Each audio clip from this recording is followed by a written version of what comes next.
Hello students, your most welcome. Profit और loss का ये एक मोस्ट इम्पोर्टेंट टाइप देखो। एक व्यापारी इतने रुपए में कुछ वस्तुएं खरीदता है।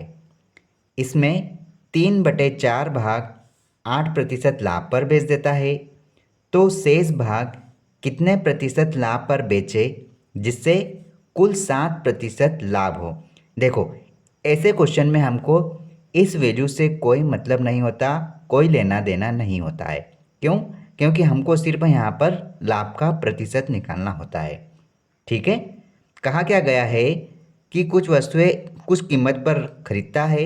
इसमें 3/4 भाग 8% लाभ पर देता है। तो यहाँ पर भाग कितना का है?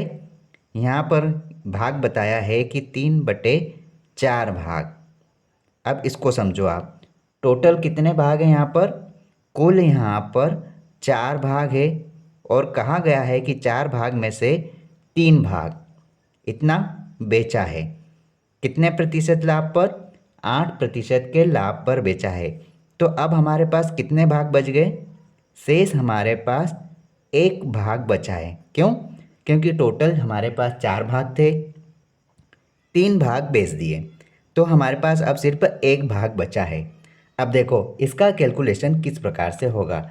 यहाँ पर कहा गया है कुल है हमारे पास 4 भाग। इन 4 भाग को कितने प्रतिशत लाभ पर, शेष भाग को कितने प्रतिशत लाभ पर बेचें कि हमारा कुल 7% का लाभ हो। तो हम कुल पर 7% का पहले लाभ करवाते हैं। तो कितना हो जाता है टोटल? ये टोटल हो जाता है 7 चौक 28%। क्वेश्चन के हिसाब से कहा है कि कुल पर 28% का लाभ होना चाहिए। अब बेचा कितना है? यहाँ पर बेचा है जो कि वस्तुएं हैं 3 यूनिट। अब इसको कितने प्रतिशत लाभ पर बेचा? इसको बेचा है 8% लाभ पर। कितना हो रहा है? 8 तिया 24। और हमारे पास टोटल कितना है? 28%। और 3 वस्तुएं या फिर 3 यूनिट को 8% लाभ पर बेचा, तो हमारा यहाँ पर 24% आ रहा है और कुल 28% आ रहा है। तो अब शेष कितना बचा है यहाँ पे? हमारे पास शेष, अगर शेष की बात करें तो शेष बचता है हमारे पास एक हिस्सा, 1 यूनिट। और 1 यूनिट के हिसाब से इधर देखें तो प्रतिशत में कितना बच रहा है यहाँ पे? 4%। ठीक है। तो हम ये कह सकते हैं कि शेष भाग को 4% लाभ पर बेचा जाएगा, तभी तो उसको कुल 7% का लाभ होगा। आया समझ में? इस प्रकार से हमारा जो शेष है, शेष भाग है, उसको 4% लाभ पर बेचे जिससे कि कुल 7% का लाभ होगा। इस प्रकार से हमारा आंसर है 4%। ऑप्शन ए हमारा सही आंसर है। इस पर बेस्ड एक और क्वेश्चन देख लेते हैं जिससे हमारा कॉन्सेप्ट और क्लियर हो जाएगा।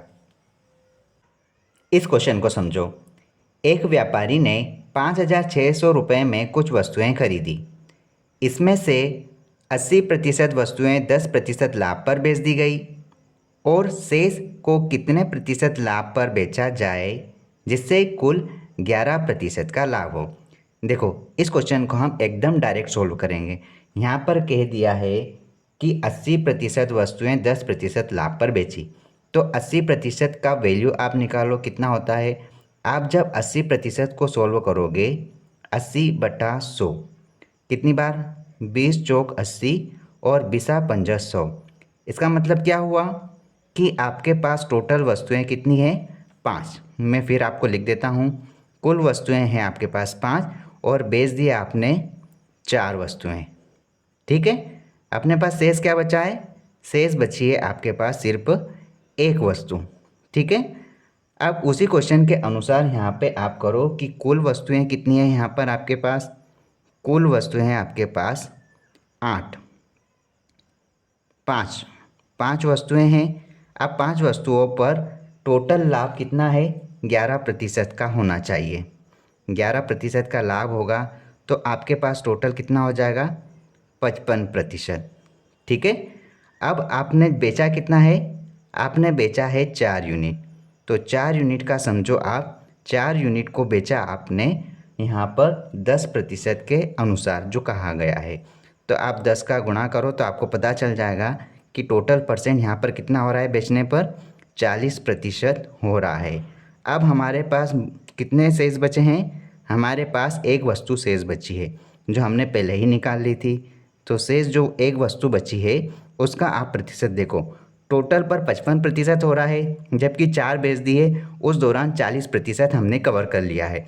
अब हमें कितना कवर करना है, सिर्फ और सिर्फ 15% कवर करना है एक वस्तु पर, तब जाकर हमें यहाँ पर इसका आंसर मिलेगा और कुल पर 11% का लाभ प्राप्त हो जाएगा। तो एक वस्तु को बेचने पर हमें यहाँ पर उसका प्रतिशत मालूम पड़ गया है, मतलब कि हमें शेष को 15% लाभ पर बेचना पड़ेगा, तब जाकर हमें कुल पर 11% का लाभ होगा। मतलब ऑप्शन बी हमारा सही आंसर है। एक लेवल ऊपर का है, थोड़ा हाई लेवल का है।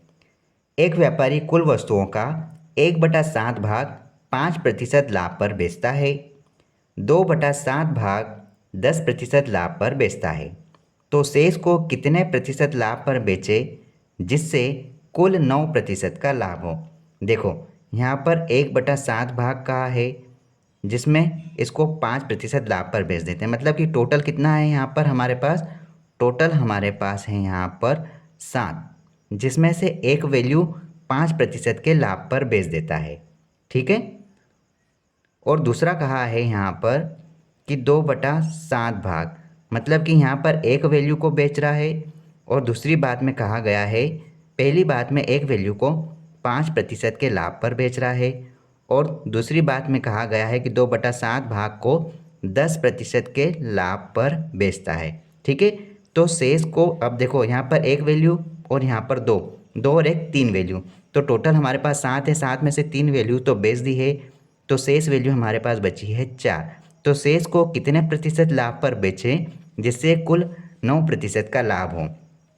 तो सबसे पहले हम टोटल पर देख लेते हैं कि टोटल पर कितने प्रतिशत का लाभ यहाँ पर कहा है वो निकाल लो।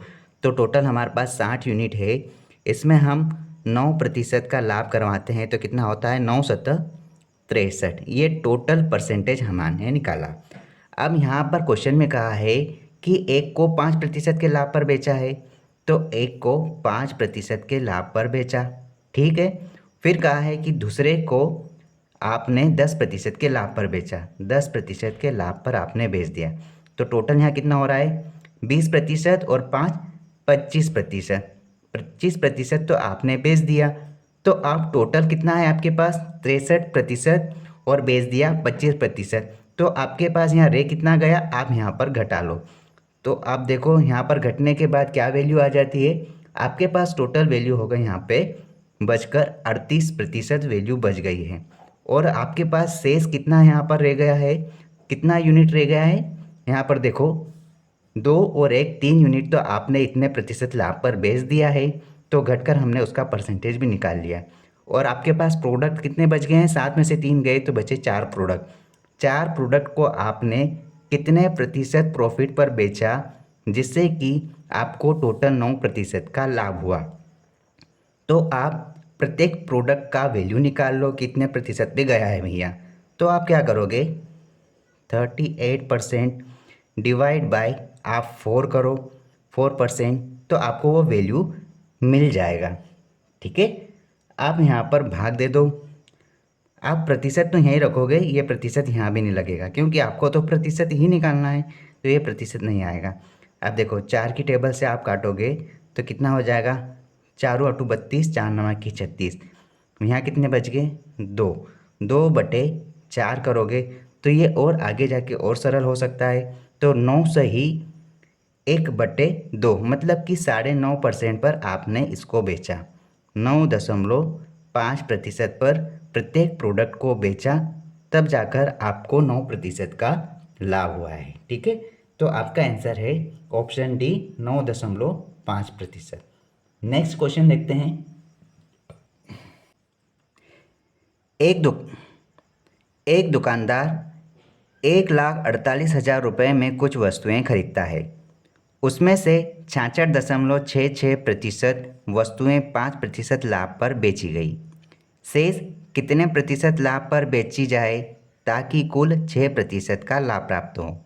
देखो, इस प्रकार के क्वेश्चन में हम जानते हैं कि इस तरह की वैल्यू से हमें कोई लेना देना नहीं होता है। ठीक है, अब यहाँ पर प्रतिशत क्या कहा है, उसमें से 66.66% वस्तुएं 5% लाभ पर बेची गई। तो आप जानते होंगे कि 66.66% वैल्यू का मान क्या होता है, 2/3। अब 2/3 का मतलब क्या हुआ कि आपके पास टोटल कितनी वस्तुएं हैं, 3 वस्तुएं हैं, जिसमें से आपने 2 वस्तुएं बेच दी है। तो अब आपके पास रिमेनिंग कितने बचे हैं वस्तुएं, आपके पास रिमेनिंग 1 वस्तु बची है। ठीक है, क्वेश्चन में ये कहा है कि कुल पर 6% का लाभ हो। हमारे पास कुल कितनी वस्तुएं हैं, 3, और 6% का लाभ करवाना है। तो हमारे पास यहाँ पर टोटल प्रॉफिट कितना हो गया, 18% का प्रॉफिट हो गया। आप लिख दो यहाँ प्रॉफिट इतना हुआ है। लेकिन यहाँ पर जो 2 वस्तुएं बेची है उसको कितने प्रतिशत लाभ पर बेचा है, 5% के लाभ पर बेच दिया गया है। तो कितना परसेंट हमने यहाँ पर रिकवर कर लिया है, 10% तो हमने रिकवर कर लिया है। तो हमारे पास अब रिमेनिंग कितना परसेंट बचा है रिकवर करने के लिए, 8% बचा है। और हमारे पास प्रोडक्ट कितना बचा है, रिमेनिंग सिर्फ 1 प्रोडक्ट बचा है। तो हमें यह निकालना है कि एक प्रोडक्ट पर कितना प्रतिशत सेल किया जाए या कितना प्रतिशत लाभ पर बेचा जाए ताकि कुल पर 6% का लाभ हो जाए। तो रिमेनिंग प्रोडक्ट पर हम 8% प्रॉफिट लगाएंगे, सेल करेंगे, तब जाकर हमें पूरी तरह से 6% का लाभ होगा। इस प्रकार हमारे पास ऑप्शन डी सही आंसर होगा। ठीक है, नेक्स्ट क्वेश्चन देखते हैं। किसी स्टॉक का 2/3 भाग 6% लाभ पर तथा शेष 3% हानि पर बेचा गया। इस व्यापार में कुल 540 रुपये का लाभ हुआ। स्टॉक की कुल कीमत बताइए। यहाँ पर हमें स्टॉक की कीमत बताना है। हमें यहाँ पर बोल दिया है 2/3 भाग। अब आप इसको ध्यान से देखो कि हमारे पास टोटल कितना है। टोटल हमेशा हर में होता है। ये हमारा टोटल वैल्यू है, मतलब टोटल प्रोडक्ट समझो। टोटल प्रोडक्ट इतना है और उसमें से बेचा कितना है, 2 प्रोडक्ट को बेच दिया है 6% के प्रॉफिट पर। ठीक है, अब 6% के प्रॉफिट पर बेचा तो यहाँ पर कुल कितना प्रॉफिट गेन कर लिया है, 12% प्रॉफिट गेन कर लिया है। ठीक है, अब हमारे पास बचा है सिर्फ एक, रिमेनिंग 1 बचा है। अब इस प्रोडक्ट को आपने बेचा, एक प्रोडक्ट को आपने कितने पर बेचा है, 3% की हानि पर। 3% की हानि हो गई तो आपको यहाँ पर 3% हानि हो गई। तो टोटल आपको प्रॉफिट इतना हुआ था और लॉस हो गया आपको इतना। तो 12 में से आपका 3% घट जाएगा तो आपके पास कितना प्रॉफिट रह गया है, कुल मिला के आपके पास 9% का प्रॉफिट रह गया है, क्योंकि 3% की तो हानि हो गई है। ठीक है, अब 3% की हानि हो गई है तो यहाँ पर आपको टोटल 9% का प्रॉफिट हो गया है। अब 9% का प्रॉफिट हुआ है जो कि 3 वस्तुओं पर हुआ है। तो हम एक वस्तु पर हम प्रॉफिट निकालेंगे कि एक वस्तु पर कितना प्रॉफिट हुआ है। तो ये जो 9% 3 वस्तुओं पर प्रॉफिट हुआ है तो हमारा एक वस्तु पर प्रॉफिट हो गया 3%। ठीक है, और क्वेश्चन में कहा है कि इस व्यापार में कुल 540 रुपये का लाभ हुआ, मतलब कि 3% का प्रॉफिट हुआ है हर वस्तु पे। तो यहाँ हम 540 इसके बराबर रख देंगे तो हमको यहाँ पर पता चल जाएगा कि टोटल एक्चुअल रुपी कितने रुपए लगे हैं। तो आप यहाँ पर रख दो 540, बस आप इसको सरल कर लो। आप एक काम करो, आप इसे काटो, 18 तिया 54 और 0 का 0। अब यहाँ पर 180 आया है, ये प्रतिशत इधर चले जाएगा तो गुणा में 100 हो जाएगा। तो आपका आंसर कितना आया, 18,000 रुपये कुल कीमत है स्टॉक की। ठीक है, ऑप्शन बी आपका सही आंसर है।